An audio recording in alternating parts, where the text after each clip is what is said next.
நாளைக்கான வீடியோ தான் வந்திருக்கு. இது வந்து பார்ட் 1ங்க. பார்ட் 2 வந்து நம்ம ஆல்ரெடி போட்டாச்சு. பார்க்காதவங்க பார்த்துக்கோங்க. இந்த வீடியோவில் பார்த்துக்கிட்டோம்னா, நம்ம அறிவு அதுக்கடுத்து ஸ்வேதா இருக்காங்கல்ல, 2 பேருமே திருந்தி இங்கே வீட்டுக்கு வந்துட்டாங்க அப்படின்னு தாங்க சொல்லணும். அது மட்டும் இல்லாமல் நான் தர்மலிங்கத்து கூட வந்து சேர்ந்து பயங்கரமான திட்டம் ஒன்று போட்டுக்கிட்டு இருக்காங்க. அதெல்லாம் பார்க்குறப்போ சேனல் மட்டும் மறக்காமல் லைக் அண்ட் சப்ஸ்கிரைப் மட்டும் பண்ணிடுங்க. ஃபஸ்ட்டு எடுத்தோடனே வந்து அழகருக்கு வந்து அந்த ஃபங்க்ஷன் நடந்துகிட்டு இருக்கு. அப்போ வந்து ஆதி வந்து உள்ளே வராங்கல்ல, டேய் என்னடா இவ்வளோ லேட் ஆகிடுச்சு வாடா அப்படின்னு சொன்னோடனையும் அந்த இடத்துல வந்து ஆதி வந்து கோவத்தை அடக்கிட்டு போய் சும்மா பக்கத்தில் நின்றுக்கிட்டு இருக்காங்க. அடுத்து வந்து எல்லாருமே நலங்கு வச்சுக்கிட்டு இருக்காங்க. நலங்கு வச்சு முடிச்சுட்டு என்னடா இப்படி வேர்த்துருக்கு என்னாச்சு அப்படிங்கிற மாதிரி வந்து அழகர் கேட்காங்க. இல்லைடா உனக்கு ஃபங்க்ஷனில் கரெக்டான நேரத்துக்கு வரணும்ல, அதனால் வேகமாக வந்ததுனால வந்து வேர்த்துருக்கு அப்படிங்கிற மாதிரி சொல்லிக்கிட்டு இருக்காங்க. அதுக்கடுத்து வந்து பவித்ரா வந்து சொல்கிறாங்க, சரி இந்த நல்ல நேரத்தில் வந்து நம்ம எல்லோரும் சேர்ந்து ஒரு செல்ஃபி எடுத்துக்கிடுவோம் அப்படிங்கிற மாதிரி சொன்னோன்னே, செல்ஃபி தானே காசாக பணமாக எடுத்துக்கிறோம் அப்படின்னு சொல்லிட்டு அழகர் வந்து சொல்கிறாரு. சரின்னு சொல்லிட்டு செல்ஃபி எடுக்காங்க. செல்ஃபி எடுக்கும்போது பார்த்தா, நம்ம ஆதி இருக்கார்ல, ஆதி வந்து தர்மலிங்கத்தை வந்து முறைச்சி பார்த்துக்கிட்டு இருக்கிற மாதிரி காட்டுறாங்க. அதை வந்து பாரதி வந்து நோட் பண்ணிடுறாங்க. அடுத்து வந்து ஃபங்க்ஷன் முடிஞ்சோடனே ஆதிக்கிட்ட போய் பாரதி வந்து கேட்குறாங்க, என்ன ஆதி உங்களுக்கு என்னாச்சு? எதுக்கு நீங்கள் வந்து ஃபங்க்ஷனில் வந்து ஒரு மாதிரியாகவே இருந்தீங்க? உங்கள் ஃபேஸை நான் பார்த்துக்கிட்டே இருந்தேனே அப்படிங்கிற மாதிரி கேட்காங்க. அது வந்து பாரதி அப்படின்னு சொல்ல வராங்க. வீட்டுக்குள்ளே யாரோ பேசுகிற சத்தம் கேட்குது. வீட்டுக்குள்ளே யார் இருக்காங்களா அப்படின்னு சொல்லிட்டு ஆதி வந்து கேட்குறாங்க. இல்லையே நான் தான் இருந்தேன் அப்படிங்கிற மாதிரி சொன்னோன்னே, இல்லை சத்தம் கேட்குது வாங்க பார்ப்போம்னு சொல்லிட்டு உள்ளே போகிறாங்க. அங்கே பார்த்தா அறிவும் ஸ்வேதாவும் நின்றுக்கிட்டு இருக்காங்க. ஏய் நீ எதுக்குடா இங்கே வந்த? எவ்வளோ தைரியம் இருந்தால் இங்கே வருவேன் அப்படின்னு சொல்லிட்டு விறுவிறுன்னு போய் ஆதி வந்து சட்டையை பிடிக்க ஆரம்பிச்சிடுறாரு. மாமா இருங்க மாமா அப்படின்னு சொல்லிட்டு அந்த இடத்துல கத்திக்கிட்டு இருக்காங்க. நம்ம ஸ்வேதா வந்து, ஏய் ஸ்வேதா அமைதியாக இருமா, அதாவது என் மேலே உள்ள கோவத்தில் மாப்பிள்ளை என்னை என்ன பண்ணாலும் பரவாயில்ல அப்படிங்கிற மாதிரி சொல்லிட்டு அவர் அடக்கமாக பேசுகிறாரு.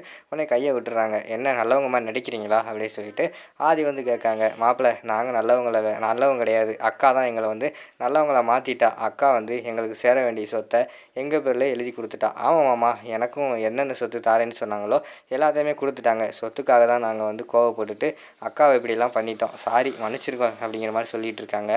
அதான் உடனே இங்கே கிளம்பி வந்துட்டோம். அக்கா வந்து இங்கே இருக்காங்கன்னு சொல்லிட்டு கேள்விப்பட்டோம். அவங்கக்கிட்ட வந்து மன்னிப்பு கேட்கணும் அப்படின்னு சொல்லிட்டு உடனடியாக வந்து அங்கேருந்து கிளம்பி இங்கே வந்திருக்கோம் அப்படிங்கிற மாதிரி சொல்கிறாங்க. சரி அக்காவை கூப்பிடுங்க அப்படிங்கிற மாதிரி கூப்பிட்டோன்னையும், அம்மா அங்கே வரலையா அப்படின்னு சொல்லிட்டு ஆதி வந்து கேட்குறாங்க. என்ன மாப்பிள்ள சொல்கிறீங்க? நாங்களே அங்கேருந்து தான் வந்துக்கிட்டு இருக்கோம், அம்மா அங்கே வரலையான்னு கேட்குறீங்க அப்படிங்கிற மாதிரி கேட்டோன்னே, இல்லை அம்மா நேற்று காலையிலே கிளம்பிட்டாங்க அதான் கேட்டேன் அப்படிங்கிற மாதிரி சொன்னோன்னையும், என்ன மாப்பிள்ள சொல்லிக்கிட்டு இருக்கீங்க? கிளம்பிட்டாங்களா?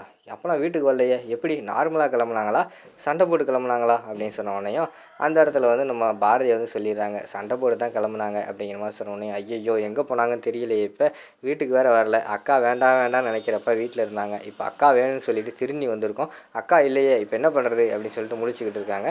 உடனே வந்து ஸ்வேதா வந்து சொல்கிறாங்க, அப்பா உங்களுக்கு தெரிஞ்சவங்க எல்லாத்துக்கும் கால் பண்ணி கேளுங்கப்பா, அங்கே வந்து அத்தை வந்திருக்காங்களான்னு சொல்லிட்டு அப்படிங்கிற மாதிரி சொன்னோடனையும் பாரதி சொல்கிறாங்க ஆதிக்கிட்ட, நீங்களும் உங்களுக்கு தெரிஞ்சவங்களுக்கு கால் பண்ணி கேளுங்க, அங்கே இன்னும் போயிருக்காங்களாம் தெரியலையே அப்படிங்கிற மாதிரி சொன்னோடனே 2 பேருமே கால் பண்ணி தெரிஞ்சவங்ககிட்ட கேட்டுக்கிட்டு இருக்காங்க, அங்கே வந்திருக்காங்களா இங்கே வந்திருக்காங்களான்னு சொல்லிட்டு. கடைசியில் பார்த்தா 2 பேருமே வரலன்னு சொல்லிட்டாங்க. இப்போ என்ன பண்ணுறது, எங்கேயுமே வரலன்னு சொல்லிட்டாங்களே அப்படின்னு சொல்லிட்டு யோசிச்சுக்கிட்டு இருக்காங்க. அப்போ வந்து அறிவு வந்து சொல்கிறாங்க, மாப்பிள்ளை நம்ம வேணால் போய் போலீஸ் ஸ்டேஷனில் போய் கம்ப்ளைண்ட் கொடுத்துருவோம் வாங்க அப்படின்னு சொல்லி கூப்பிட்றாங்க. சரி வாங்க போவோம்னு சொல்லிட்டு எல்லாருமே ஸ்டேஷனுக்கு போகிறாங்க. என்ன ஆதி காலையில் தான் போனீங்க, திருப்பி ஈவினிங் வந்துட்டீங்களே அப்படிங்கிற மாதிரி சொன்னோடனையும், இல்லை சார் எங்கள் அம்மாவை காணோம், எங்கள் அம்மா வந்து ஒய்ஃப் கூட சண்டை போட்டு ஊருக்கு போகிறேன்னு சொல்லிட்டு போனாங்க, ஆனால் ஊருக்கு போகலை அப்படிங்கிற மாதிரி சொன்னோன்னே, சரி ஊருக்கு வந்துட்டாங்களா எதுக்கு ஒரு டைம் கால் பண்ணி கேளுங்க அப்படிங்கிற மாதிரி சொன்னோன்னே, இல்லை சார் இவர் தான் எங்கள் மாமா, அங்கேருந்தான் வந்திருக்காரு, அங்கே இல்லைன்னு சொல்கிறாங்க அப்படிங்கிற மாதிரி சொன்னோன்னே, இல்லை சார் அவர் வந்திருந்தாங்கன்னா காலையிலே வந்திருப்பார், ஆனால் இப்போ வரைக்கும் வரவே இல்லை, எங்களுக்கு தெரியும் அம்மா எங்கள் அக்கா வந்து அங்கே இல்லை அப்படின்னு சொல்லிட்டு அறிவு வந்து சொல்கிறாரு. சார் எங்கே போயிருக்காங்கன்னு தெரியல, எனக்கு தெரிஞ்சு ஃப்ளைட்டில் போனதுக்கான டிக்கெட்டு எல்லாமே செக் பண்ணி பார்த்துட்டேன், ஃப்ளைட்லேயும் போகலை, வேறு எங்கேயும் போகலை அப்படிங்கிற மாதிரி சொல்கிறாங்க. ட்ரெயினில் வேறு எங்கேயாவது போயிருப்பாங்களா அப்படிங்கிற மாதிரி கேட்காங்க. இல்லை சார் அவங்க ட்ரெயின்லலாம் போகிறதுக்கான வாய்ப்பு கிடையாது, அவங்களால வந்து ரொம்ப நேரம் உட்காந்துக்கிட்டு போக முடியாது, அதனால் வந்து போனால் ஃப்ளைட்டில் தான் போயிருப்பாங்க, ஃப்ளைட்டில் போகலை, வேறு என்னன்னு தெரியலையே அப்படிங்கிற மாதிரி சொல்லிக்கிட்டு இருக்காங்க. ஆதி பயப்படாதீங்க, நம்ம நிதானமாக யோசிச்சா நமக்கு ஒரு ஐடியா கிடைக்கும், நீங்கள் ஒன்றும் கவலைப்படாதீங்க, நீங்கள் அமைதியாக இருக்கிறதுக்காக எல்லாருமே சேர்ந்து கோயிலுக்கு போயிட்டு வாங்க, நானும் வந்து கேஸ் எடுத்துக்கிறேன், நான் வந்து இந்த பக்கம் விசாரிக்கிறேன், நீங்களும் தெரிஞ்சவங்களுக்கெல்லாம் விசாரிங்க அப்படிங்கிற மாதிரி சொல்லிகிட்டு இருக்காங்க. ஓகே சார் அப்படின்னு சொல்லிட்டு எல்லாருமே அந்த இடத்துல வந்து போயிடுறாங்க. அடுத்து பார்த்தா தர்மலிங்கத்தை தான் காட்டிக்கிட்டு இருக்காங்க. பக்கத்தில் போய் அறிவும் நம்ம இவங்களும் நிற்கிறாங்க, சாரி அறிவும் ஸ்வேதாவும் போய் நின்றுக்கிட்டு இருக்காங்க. என்ன சார் வந்தவொடனே என்னையை பார்க்க வருவீங்கன்னு நினச்சேன், பார்த்தா நேரடியாக அங்கே போயிட்டீங்களே அப்படிங்கிற மாதிரி சொல்லிக்கிட்டு இருக்காங்க. ஆமாய்யா நாங்கள் வந்து கோவத்தில் வந்திருந்தா உன்னைய பார்க்க வந்திருப்போம், நாங்கள் இப்போ வந்து திருந்திட்டோம், எங்கள் அக்கா வந்து எங்களை மாற்றிட்டா அப்படிங்கிற மாதிரி சொல்லிக்கிட்டு இருக்காங்க.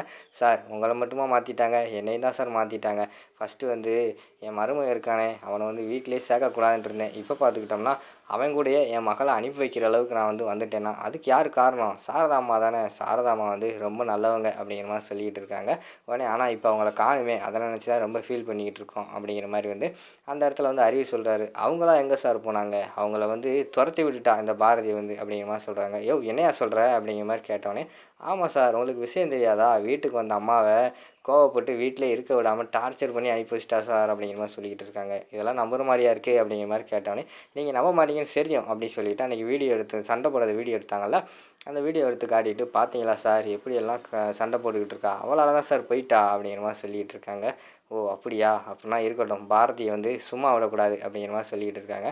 ஆமாம் சார், உடம்பு பூரா பணத்திமிரு பணத்தாசை வந்து வந்து தொத்திக்கிடுச்சு. அதனால தான் இப்போ வந்து சொத்தை வந்து தமிழ் பேரில் இருக்குல்ல, அதனால் அந்த தமிழ் பேரில் இருக்கிற சொத்தை வந்து நம்மளே வச்சுக்கணும்னு நினச்சி இந்த மாதிரிலாம் பண்ணிக்கிட்டு இருக்கா சார் அப்படின்னு சொல்லிட்டு தர்மலிங்கம் வந்து சொல்கிறாங்க. அப்படின்னா அவளை சும்மா விடக்கூடாது அப்படின்னு சொல்லிட்டு நான் ஃபஸ்ட்டு எங்கள் அக்காவை தரணும், இருக்கிற கமிஷனர் எல்லாத்துக்கும் கால் பண்ணி எங்கள் அக்காவை கண்டுபிடிச்சிட்டு அதுக்கடுத்து பாரதியை கவனிச்சுக்கிறேன் அப்படின்னு சொல்லிட்டு அறிவு வந்து சொல்லிக்கிட்டு இருக்கிற மாதிரி தான் காட்டுறாங்க. அதோட பார்த்துக்கிட்டிங்கன்னா அந்த ஃபஸ்ட்டு பார்ட் வந்து முடிச்சிடுறாங்க.